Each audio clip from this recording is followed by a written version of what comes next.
మనం చూస్తా ఉన్నాము. నిన్న హెల్త్ మినిస్టర్ గారే మాట్లాడుతూ ఉన్నారు, ప్రభుత్వ ఆసుపత్రుల పట్ల ప్రజలు విశ్వసనీయత కోల్పోతున్నారంటూ. ఏకంగా ఆయనే ప్రభుత్వంలో ఉండి, ఆయనే మినిస్టర్గా ఉండి వారే మాట్లాడుతున్నారు. అంటే దీన్ని బట్టి అర్థమవుతుంది కదా, మంత్రే మాట్లాడుతూ ఉన్నాడు, ప్రజలకి హోప్ పోతుందంట ప్రభుత్వం రంగంలో ఉన్నటువంటి ఈ హాస్పిటల్స్ మీద. ఖచ్చితంగా నిజమే చెప్పారు. అంటే ఎప్పుడు వాళ్ళకు తెలుసు, వాళ్ళ మనసులో ఉందే బయటికి చెప్పారు. ఎందుకంటే వచ్చిన దగ్గర నుంచి కూడా చూస్తున్నాం, హెల్త్ డిపార్ట్మెంట్ ఫుల్ గా ఫెయిలియర్ అని చెప్పి చెప్తున్నాం. ఎందుకు?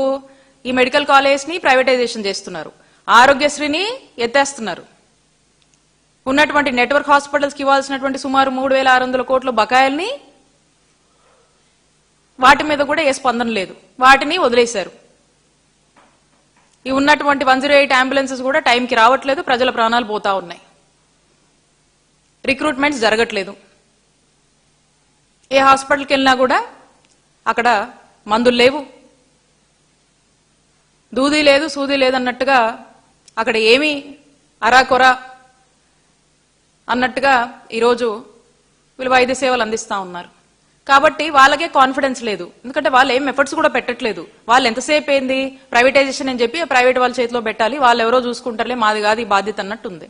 సో కాబట్టి డెఫినెట్ గా వాళ్ళే చెప్తున్నారు కదా, హోప్ పోయింది ప్రజలకని. హోప్ పోగొట్టేలా మీరు చేస్తున్నారు, మీ ఇంటెన్షనే హోప్ పోగొట్టడము. కాబట్టి వాళ్ళే ఇలా మాట్లాడుతున్నారంటే ఇంకా ఏ పరిస్థితుల్లో ఈరోజు వైద్య ఆరోగ్య రంగం పనిచేస్తుందో ఈ రాష్ట్రంలో ఒక్కసారి ఇంకా ప్రజలకు దీన్ని బట్టే ఒక ఆలోచన వచ్చి ఉంటుంది. ఎందుకంటే ఇప్పటి వరకు కూడా వైఎస్ఆర్ కాంగ్రెస్ పార్టీ అనేక సార్లు మేమంతా కూడా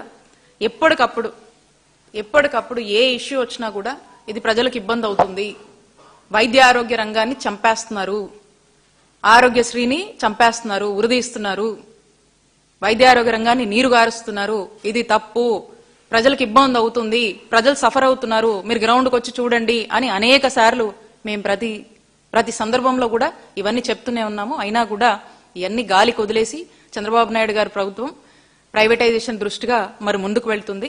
అయితే ఇప్పుడు చూస్తా ఉన్నాము, ఎక్కడైనా కూడా ఒక ప్రజల తీర్పుని గౌరవించని నాయకులకు కానీ ఆ పాలకులకు కానీ ఏ గతి పడుతుందో చరిత్రలో హిట్లర్ ఉదంతమే